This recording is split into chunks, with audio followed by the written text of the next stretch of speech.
Retired police major for 22 years. Business partner ko na ngayon. Shout out sa mga police officer, sa mga sundalo na nanonood ng video na to. Be inspired sa story ng kasama natin ngayon na talagang masasabi ko, isa to sa inspirasyon ng Elites Empire, ng community kung saan tayo belong ngayon. So ma'am, pakilala ka naman sa mga nanonood sa atin ngayon. Hello everyone! My name is Yasmin Loy Fevidal, a retired police major, and ako po ay nanggaling sa Region 8 sa Leyte, to be exact. Such an honor na ma-interview natin siya kasi alam ko itong tao na to, nakita din yung value niya na I need an opportunity na alam ko na hindi lang ako makakatulong sa ibang tao but this time para naman sa pangarap ko. Pero kwento ka naman ma'am, kumusta yung buhay ng pagiging police major? Actually, na-reach ko yung level ng rank ko by work on it. Nag-persevere ako to apply in every promotion na meron kami. Actually, pumasok ako sa police service as a non-uniform personnel, as a civilian employee for 11 months. Ma'am, can you explain ano yung civilian employee and uniform employee? Yung civilian employees po, sila po yung humahawak ng mga admin works ng mga kapulisan natin. So, yun po yung point of entry ko. Kasi as a computer science graduate, meron namang computer operator. Item at that time. Nakita ko yung kagaya ko, na babae din. Curious lang talaga ako actually. Kaya ako nag-apply for a uniform personnel. And notwithstanding the fact na yung tatay ko ay police officer din, may kapatid ako na police officer din. Nainganyo ako sa kanila. Na-inspired ako sa mga kababaihan natin na sabi ko, hindi ba mahirap yung magsuot ng uniform?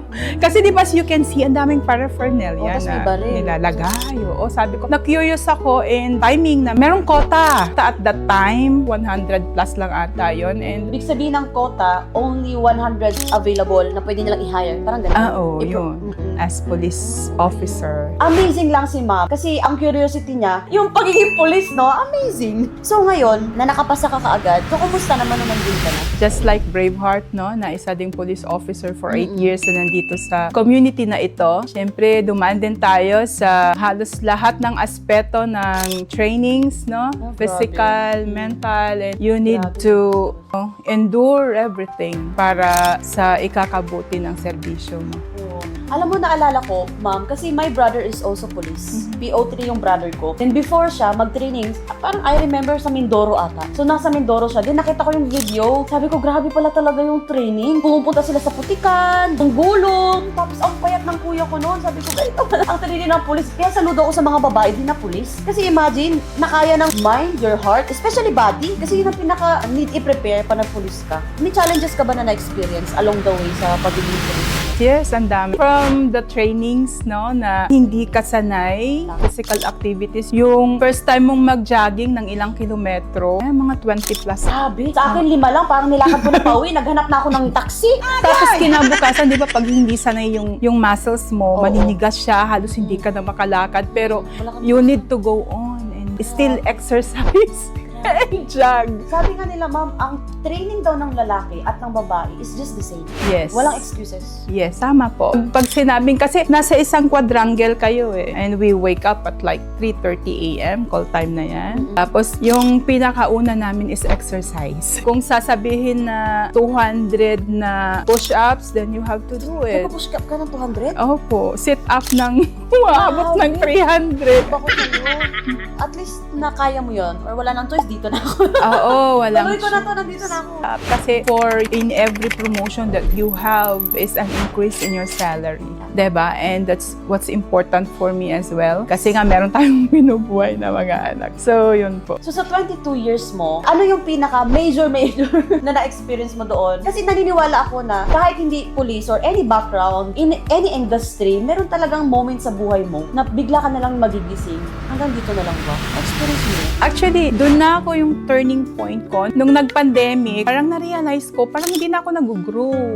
Kasi routinary naman yung work. Kasi nasa Police Regional Office ako, I was doing admin works. So ngayon, nung nakita mo tong negosyo na to, ano yung first impression mo? Kasi syempre, oh my God, police major. Tapos nag-join this kind of business. Parang ano yung unang perspective mo? Nung nag-retire ako sa Regional Police Community Affairs Division at that time. And that division sa office namin usually goes down to far-flung municipalities na mga provinces, and nakita ko yung totoong buhay na meron yung mga taga-klase natin na community. And I also had my little outreach ko. Started it with a blood donation. Yung ganon, yung mga ganon. Tapos unti na natulong sa mga charity, ganon. Tapos nung nag-retire na ako, sabi ko, I want to continue kung ano man yung inumpisahan ko. Kasi I felt happy with what I was doing at that time. So sabi ko, Lord, sa ganitong pension ko, parang hindi ito enough. Mauubos pa din. Tapos ganun pa din. Limited pa din yung maibibigay mo. So sabi ko, I want to help more people. So that's why answered prayer, negosyo na to sa'yo. Yes, kasi nag-pray talaga ako ng opportunity kasi hindi naman ako business person. Yeah. Maski benta-benta, hindi ako ganun. Oo. Police major, nagbenta?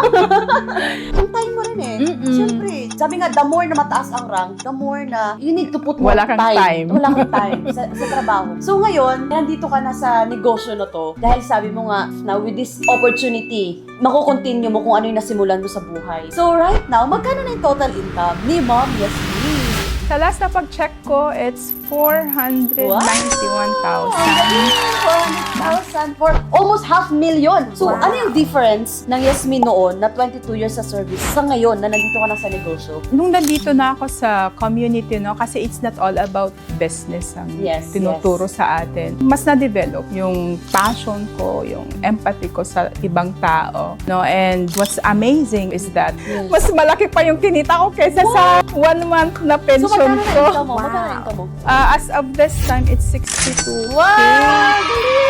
Well, nasa bahay, kumikita because it's online. Teki ka na ba? Somehow, yes. Somehow. Kasi sa office, naman po, somehow. computer naman yung ginagamit namin. Ang galing. So ngayon, Ma'am Yasmin, anong message mo sa gusto rin sumubok? Hindi ko lang yan, hindi ako mag-join or magiging partner. Anong message mo sa mga tao? Para sa akin, kasi yung pagpupulis, hindi ko din linya eh. Tama, correct. Diba? Kasi you graduate computer science. Yes, at hindi ko linya yung pag-i-exercise na yun. Pero nilinya ko yun lahat kasi may trainings tayo na inattend, and same as here dito sa community. And sa mga nanonood nito, kung retired ka man or active ka pa sa gobyerno or saan man na office, no, if you have the capacity and if you have the means naman to start your own business, nagpa-guide lang din ako dito kasi hindi nga ako business person, and binibigay na lahat. Very passionate mag-guide sa amin. So, just message Ana, and for sure, mararating mo kung ano man ang narating ko dito. Yeah. So, if you want something new na mangyari sa buhay mo, try mo lang to. What if yung nangyari kay Ma'am Yasmin, sure ako na possible din na mangyari sa'yo. So, by the way, I'm Ana Rose Argawanon. To know more about our business, message this page now.